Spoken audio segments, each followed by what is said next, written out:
नमस्ते। आज हम एक बहुत ही खास कहानी को समझने की कोशिश करेंगे। एक ऐसी कहानी जो दुख से शुरू होती है लेकिन उम्मीद पर खत्म होती है।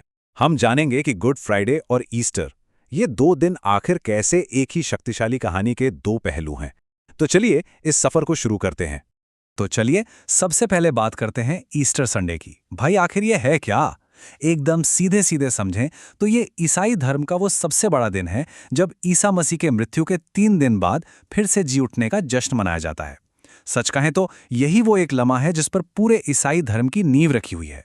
अब देखिए, ईस्टर की खुशी को सही से समझने के लिए हमें कहानी की शुरुआत में जाना होगा, यानी इसके पहले भाग पर, गुड फ्राइडे की घटनाओं पर। ये दिन उदासी और काफी गहरे सोच विचार का दिन है। गुड फ्राइडे ये वो दिन है जब ईसा मसीह ने क्रॉस पर अपना जीवन बलिदान कर दिया था।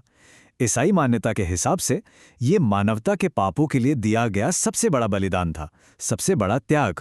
और इसीलिए ये दिन दुख और भारीपन का प्रतीक है। मतलब अगर एक लाइन में कहें तो गुड फ्राइडे का मतलब है दुख। पहली नजर में ये किसी कहानी के एक दुखद अंत जैसा लगता है ना? जैसे सब कुछ खत्म हो गया हो। लेकिन जैसा कि मैंने कहा, कहानी यहां खत्म नहीं होती। अब आता है इसका दूसरा और बिल्कुल अलग हिस्सा। यहां से माहौल पूरी तरह से बदल जाता है। ये एक नई और उम्मीद से भरी सुबह की शुरुआत है।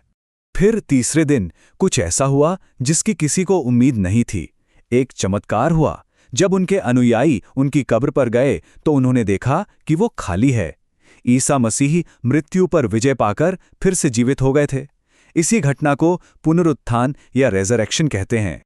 और बस इसीलिए ईस्टर संडे का एहसास गुड फ्राइडे से एकदम उल्टा है। ये खुशी का दिन है, जश्न का दिन है।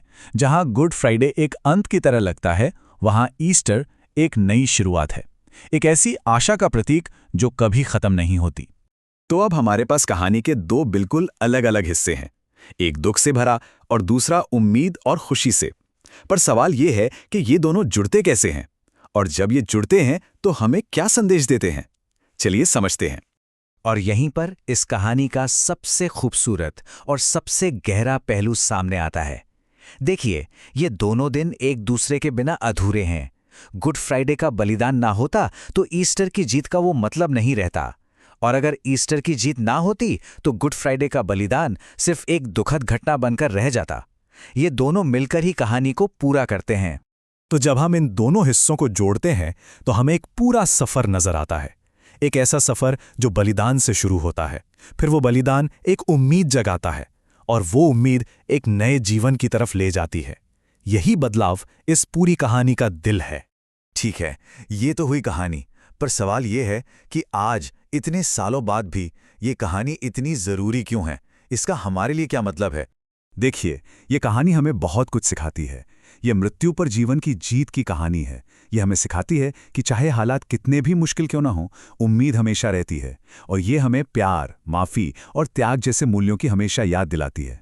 तो चलिए इस विश्लेषण को इसी एक सवाल के साथ खत्म करते हैं। ये कहानी कैसे सिखाती है कि जिसे हम अक्सर एक दुखद अंत मान लेते हैं, वो असल में एक नई और बेहतर शुरुआत भी हो सकती है।